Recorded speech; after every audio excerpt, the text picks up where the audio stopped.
राजनीति में जो हलचल देखी जा रही है कांग्रेस और भाजपा और तीसरा जो उम्मीदवार अंता उपचुनाव में है कहीं ना कहीं नरेश मीणा जिन्होंने मजबूती के साथ ताल ठोक रखी है और कांग्रेस और भाजपा की कहीं ना कहीं नींद हराम कर रखी है क्योंकि नरेश मीणा इससे पहले देवनियारा में लड़े और कांग्रेस के लिए कहीं ना कहीं चुनौती साबित हुए और कांग्रेस की वहाँ पे हार हुई और भाजपा की वहाँ पर विजयी हुई। क्योंकि ऐसा इसलिए हो रहा है क्योंकि नरेश मीणा कहीं ना कहीं कांग्रेस से समर्थक थे, कांग्रेस से टिकट मांग रहे थे, लेकिन कांग्रेस ने टिकट नहीं दिया और उसके बाद निर्दलीय प्रत्याशी के रूप में आए और 60,000 वोट लेके गए और उसका कहीं ना कहीं भुगतान हुआ, नुकसान हुआ, कांग्रेस को हुआ और देवनियारा में कांग्रेस की हार हुई।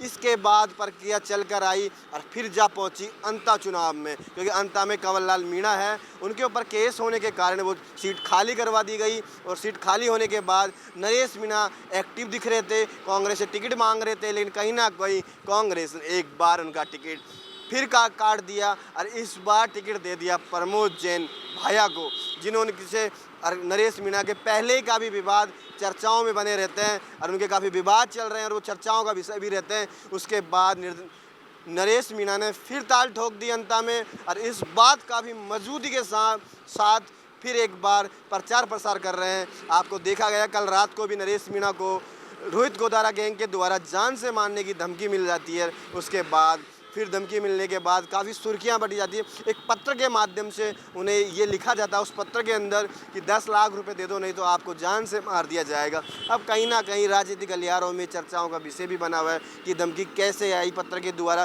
किसके द्वारा दुआई गई। अब ये तो भला जाँच का विषय है, जाँच के बाद ही पता लग पाएगा कि धमकी किसके द्वारा दी गई है।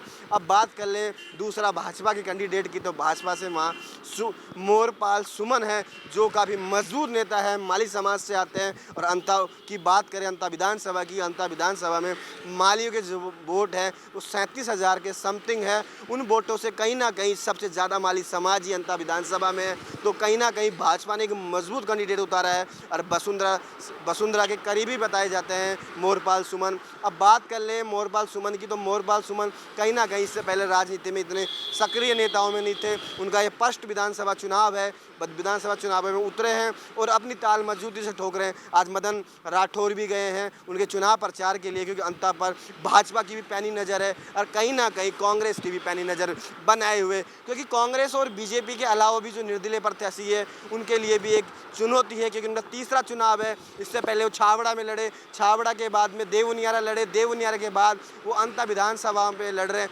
अगर नरेश मीणा ये चुनाव हार जाते हैं चाहे तो कहीं ना कहीं नरेश मीणा की राजनीति पर भी अब खतरा मंडराने लग जाएगा, क्योंकि नरेश मीणा अगर जीतते हैं तो उनकी राजनीति की चर्चा है वो आगे चल पाएगी और राजनीति में वो एक अलग पहचान बना पाएंगे। अगर ऐसा नहीं होता है, नरेश मीणा हार जाते हैं, तो उनकी राजनीति कहीं ना कहीं खत्म की तरफ जाती हुई भी नज़र आ रही है। दूसरी तरफ प्रमोद जैन भाया की बात करें जो कांग्रेस के उम्मीदवार है और 2 बार के राजस्थान सरकार में मंत्री भी है। प्रमोद जैन भाया ने अंता में 5,000 लड़कियों की शादी करा के भी काफ़ी चर्चाएं बटोरी थी। उसके बाद कभी चर्चाओं में रहे थे, 2 बार के मंत्री भी हैं और कहीं ना कहीं उनको टिकट देके कांग्रेस ने एक पहल करी है। क्योंकि पहल इसलिए करी है क्योंकि वहाँ से नरेश मीणा भी टिकट मांग रहे थे, दूसरे प्रमोद जैन भाया भी टिकट मांग रहे थे। अब बात कर ले प्रमोद जैन भाया की, तो प्रमोद जैन भाया 2 बार के मंत्री है, इसलिए कहीं ना कहीं कांग्रेस ने उन पर विश्वास जताया है और नरेश मीणा का टिकट काट कर उनको प्रमोद जैन भाया को टिकट दिया। प्रमोद जैन भाया की राजनीति कहीं ना कहीं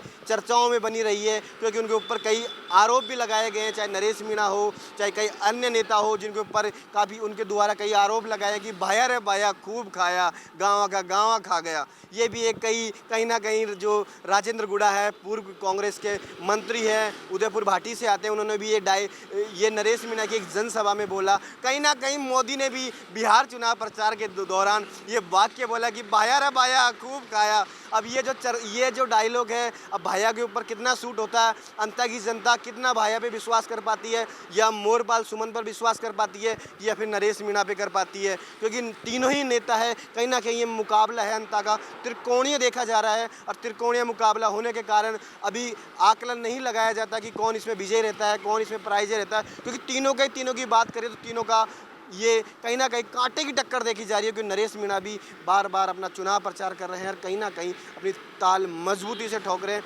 दूसरी तरफ बीजेपी के कैंडिडेट सुमन लाल मोहरवाल भी वो अपनी ताल ठोक रहे हैं। उनके कई बीजेपी के बड़े बड़े दिग्गज नेता, चाहे आप बात कर लो वसुंधरा राजे सिंधिया के, दुष्यंत सिंह उनके पुत्र दुष्यंत सिंह जी भी वहाँ पे ताल चुनाव प्रचार में लग रहे हैं। मदन राठौर जो प्रदेशाध्यक्ष है राजस्थान भाजपा के, वो भी चुनाव प्रचार कर रहे हैं। दूसरी तरफ कांग्रेस की बात करें तो कांग्रेस में भी कई बड़े बड़े नेता वहाँ पर गए हैं। अभिमन्यु पूनिया को भी कई जिम्मेदारी वहाँ पे मिली है। अशोक चांदना जी भी प्रचार कर रहे हैं।